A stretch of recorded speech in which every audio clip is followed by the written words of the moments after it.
Role-playing games are often said to exist within a larger continuum, exhibiting traits of both sides of the so-called ludic narrative divide. Combining elements of both story logic and game logic, RPGs are thus replete with musical artifacts respective to their side of the continuum, utilizing both narrative leitmotifs and a wide variety of dynamic audio that ludically and physically interacts with players. Leitmotifs within RPGs thus enjoy a unique potential to act ludically, allowing for players to contribute directly to the leitmotif's transformational procedures within the game's diegesis. While many have previously addressed the leitmotif's ludic potential, its nature still remains somewhat elusive. Scholarship addressing the leitmotif's ludically communicative power often overshadows the player's direct contribution to its musical development. And in rare instances where players are directly involved in musical performance, as seen in many Zelda games, the music's lack of dramatically meaningful transformation and development over the course of the drama leave many to question its leitmotivic integrity. In my attempt to identify what could be considered a genuine ludic leitmotif, I propose a multi-tiered continuum through which we may view the theme with consideration to diegesis, degrees of player agency, types of ludic interaction, and overall musical development. After establishing some preliminary definitions, I build from previous scholarship on the Legend of Zelda, Final Fantasy VII, and Mother, demonstrating the ludic leitmotif's overwhelming potential to establish a meaningful bond between the player, game, narrative, and domains outside of the continuum itself. Although my goal is to find what traditionalists might consider a genuine leitmotif that also directly involves the player in its transformational process, my aim is not to dismiss previous scholars' assertions into the topic as non-leitmotivic. Rather, I offer a wide spectrum through which we may view all types of ludically leitmotivic, or leitmotivically ludic, potential within a soundtrack. Though leitmotifs are traditionally regarded as a special type of associative theme that endures long-term transformation and development, more modern and liberal views, like those of Arnold Whitall, do not regard development or transformation as a requirement, approaching it instead as a symbolic musical signpost, possibly due to its prominence in modern film soundtracks. Its emotionally communicative power, however, remains constant among these two opposing views, which suggests that we may view leitmotifs within their own separate continuum. With the genuine Wagnerian leitmotif, one that endures long-term development, opposed to the non-transformative signpost, the so-called filmic leitmotif, or one whose transformations are mostly superficial, lies in the middle. Examples from video games that incorporate these types of narrative leitmotifs are shown on screen. Unsurprisingly, main themes and some character themes align with the traditional leitmotif, while much location-based music and ancillary character themes typically function as filmic leitmotifs and signposts, enduring little to no meaningful dramatic transformation. To demonstrate the leitmotif's ludic potential, I adopt the word earcon, a term coined in 1989 to describe computer sound that communicates information to the user about some computer object, operation, or interaction. As Elizabeth Medina Gray observes, earcons blur the line between sound effect and music, suggesting that earcons too exist in their own continuum, with pitched or unpitched sound effects like gunshots, opposed to melodic phrases like what Julianne Grasso so eloquently refers to as the Super Mario Bros. Oh shit motive. Here, I use the term earcon to describe any type of sound effect, melodic fragment, or full-blown theme that elicits a ludic response from, or is created by, the player, though my own interest lies in the latter. Earcons and leitmotifs occupy opposite sides of the wider continuum's x-axis, with purely ludic sound opposed to purely narrative music. The overlapping middle section demonstrates narrative leitmotifs that simultaneously communicate ludic information to the player, resembling Isabella Van Alphen's musical GPS that guides players in the spatial practice of gaming. We may thus consider ludic leitmotifs as any music or sound that fluidly occupies both realms of the continuum, exhibiting the following traits: They must bear emotional and symbolic associative meaning within the game's narrative, although they do not necessarily need to develop upon restatements. And they must elicit a ludic response from the player or involve the player directly in the music-making process within the game's diegetic space. The y-axis of the continuum demonstrates Isabella van Elfren's notion of game music's supradiegetic potential, that is, a leitmotif's movement through varying degrees of diegesis. Diegetically, players may have direct control in shaping the leitmotif, or they may simply react ludically because of it. Although players may not non-diegetically contribute to a leitmotif's transformation, they may certainly react ludically because of a non-diegetic leitmotif. In certain instances, ludic leitmotifs may move along the x-axis in one iteration, while shifting through the y-axis within other transformations.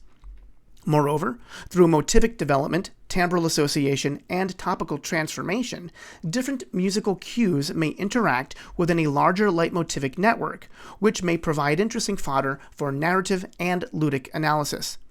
What follows is a brief assortment of many case studies of ludic leitmotifs within The Legend of Zelda, Mother, and Final Fantasy VII. Though music's ludic function within the Zelda franchise is well documented, I compare several musical cues from Ocarina of Time, Link's Awakening, and Oracle of Ages for this discussion. In each of these games, Link is taught different melodies on his ocarina in narrative cutscenes, which all exhibit distinct in-game ludic functions when a player initiates the performance. Because of this, they function as irconic signposts, communicating ludic information through their narrative meaning when Link is taught the music, while simultaneously occupying the player agency realm of the continuum when players select to play the music. However, each of these melodies are a different type of narrative leitmotif. As Stephanie Lind and Tim Summers observe, the tunes learned in Ocarina of Time endure mostly superficial transformations throughout the game. The various tunes of time within Oracle of Ages endure no transformation at all and may be considered simple ludic signposts, while Ballad of the Windfish endures arguably the most genuine type of topical transformation of the three, played in different instrumental settings over the game, and is presented in the heroic style combined with the game's main theme during the final cinematic scene, a common technique in JRPG epilogue sequences. Ludically, these leitmotifs all experience a different form of in-game diegesis. Players physically use their controller as a virtual ocarina to play notes from the various tunes of time in Ocarina of Time, while players press a single button to trigger the various melodies in the Game Boy titles.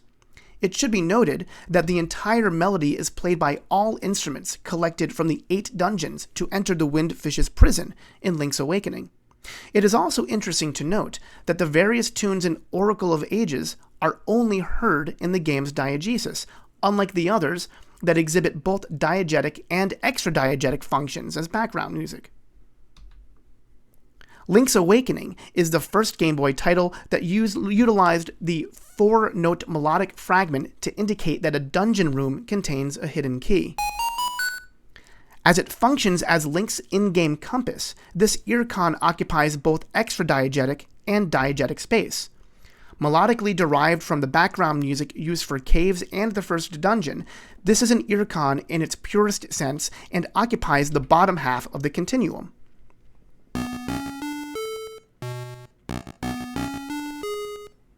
However, this earcon shares similar attributes to the opening phrase of Ballad of the Windfish through its rising melodic third gesture and its melodic leap.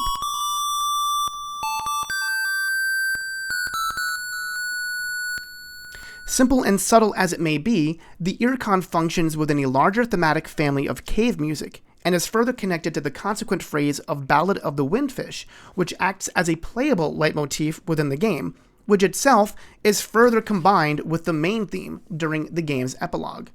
Thus, a larger leitmotivic network is established involving all quadrants of the continuum, ludically connecting to the player to the game's underlying narratives through their various musical interaction with the game's different narrative themes.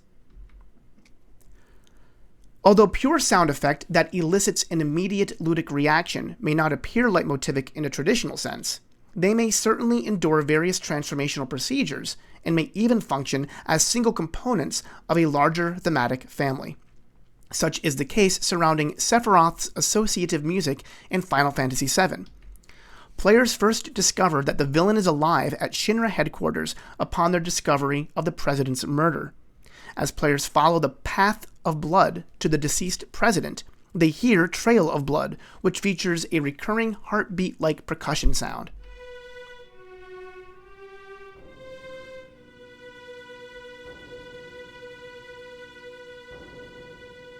The sound effect is amplified during Cloud's flashback of the Nibelheim incident, where Sephiroth slays a dragon with ease and is utilized moments later during the scene where Sephiroth descends into madness.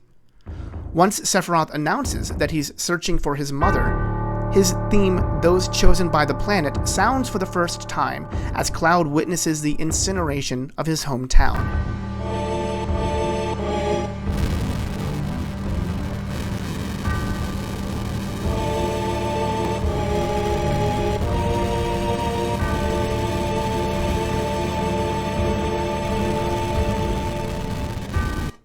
That the heartbeat could diegetically be Cloud's own palpitations, or even reflect the player's own anxiety, suggests that the earcon occupies both diegetic and extradiegetic narrative space, while also functioning as a filmic leitmotif that indicates Sephiroth's close proximity. As the earcon endures transformation, appearing in other leitmotifs that endure their own transformation, we see a more sophisticated Wagnerian approach to development.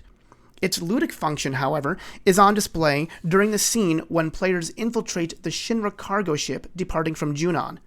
After being alerted to an intruder on board, the party questions if it may be Sephiroth, prompting players to seek him out, accompanied once again by Trail of Blood. This earcon's return elicits a ludic response in attentive players to keep their party fully healed and equipped in preparation for the inevitable upcoming battle against Genova Life. Through its interaction with player and narrative, a leitmotivic network is thus established, comprised of the interactive earcon Trail of Blood and Those Chosen by the Planet. Another unique type of ludic leitmotif may be found in Nintendo's 1989 release of Mother, also known as Earthbound Zero and Earthbound Beginnings. The game centers around a child named Ninten whose apparent mission is to collect 8 melodic phrases, later revealed to be the musical embodiment of his great-grandmother's love. As players traverse the world, they encounter different NPCs who monophonically perform a single measure of music in their own unique timbre. Due to the game's quasi-non-linear approach, there is no set order in which phrases must be collected. Once players complete the melody, Ninten and his allies are transported to the final battle, where they sing the melody to defeat their alien foe. Tim Summers has extensively documented the leitmotif's role in the game. Its communicative power alerts the player of their ludic ability to use it as a weapon during the final fight. Though its various timbral and structural transformations may appear superficial, Summers describes how the naive aesthetic imbued in the 8 melodies, and indeed much of the other sentimental music within the soundtrack, is used to invoke a personal nostalgic sentiment in the player outside of its diegetic function. This, he argues, heightens the player's interest in the music and the narrative, which is already increased through their own ludic interaction with the 8 melodies. The epilogue, which states a fully accompanied 8 melodies, arouses players' own personal memories, both within and outside of the gameplay, through further use of the naive aesthetic. Moreover, the theme is further transformed in its adaptation from the official soundtrack album, also released in 1989, which features minimalist string instrumentation and simple lyrics sung by the St. Paul Cathedral's choir. Summers notes that this transmedial development further influences the player's understanding of the music in the context of the gameplay, and, I would add, the narrative itself. While diegetic music and sound is ripe for ludic potential due to its placement within the game world, main themes that exhibit more traditional and purely narrative function often remain relegated to the bottom right side of the continuum, rarely contributing ludically pertinent information that elicits player response. In cases where these themes function diegetically, intriguing narratological questions about the fictional universe's soundscape arise. Moreover, those that ludically involve player as performer have fascinating semiotic implications on the player's involvement with the game and its unfolding drama. For this type of example, we may again turn to Final Fantasy VII, whose main theme exists within the game world's diegesis. Under the correct circumstances, if players perform the theme's opening phrase on Tifa's piano with her in the party, Cloud states that he's heard the melody before and that he managed to play it well.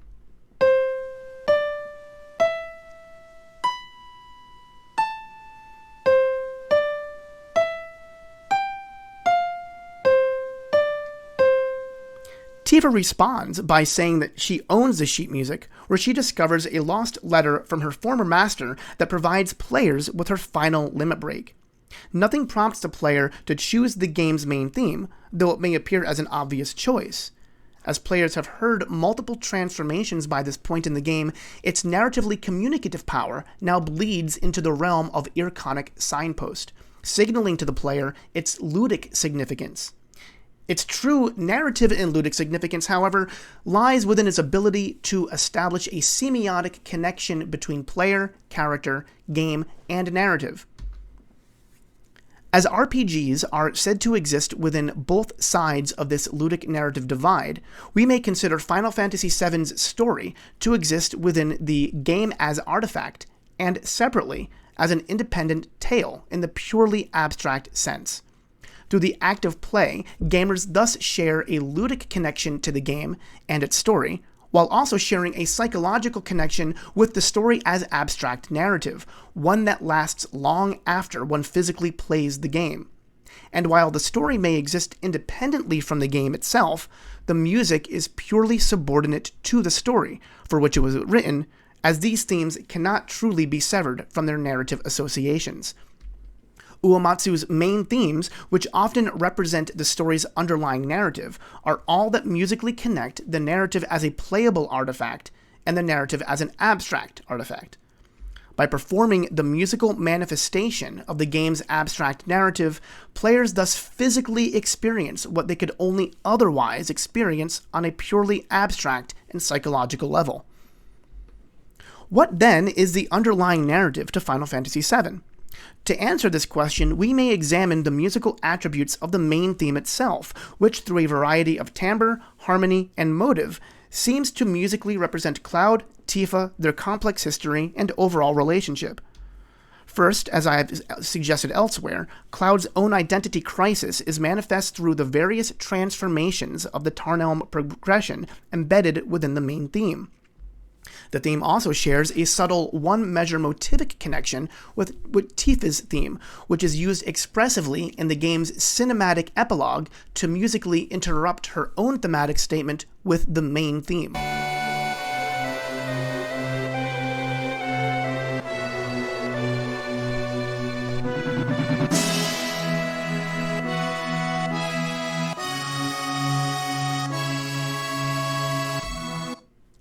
Further motivic and timbral connection between Cloud and Tifa's past and the main theme appear in Anxious Heart and On That Day 5 Years Ago, which I've also shown elsewhere.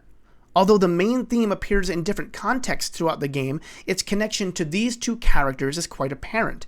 It is no wonder why Cloud jammed out this main theme on her piano 5 years prior, remembers the melody well, and why Tifa's limit break is in the sheet music that she herself owns. Tifa and Cloud's relationship, however, is more sophisticated than a simple, trite love story. It surrounds the search for one's identity, a sense of belonging, and the importance of family, a common thread that most of the protagonists experience throughout much of the game and its expanded universe. Tifa and Cloud's relationship is simply a microcosm of this underlying theme, which is musically depicted by the game's main theme, its transformations, and those themes to which it is connected.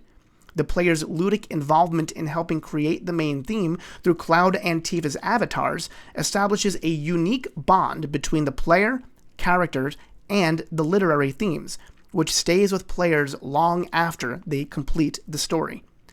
Ultimately, a giant network of interrelated leitmotifs not only enhances the story, but also involves the player actively as part of the story in ways that only a ludic leitmotif can. I would like to conclude in a slightly non-conventional manner, returning to a statement I made earlier that players may not non-diegetically contribute to a leitmotif's transformation, a conclusion that I reached after long deliberation. While I do not believe such an instance currently exists, although I may certainly be wrong, this paper has led me to imagine such a scenario where players may non-diegetically contribute to a ludic leitmotif. I imagine a game that allows players to create or compose their own music in the game's settings before the story even makes itself known, which would then be analyzed by the game engine.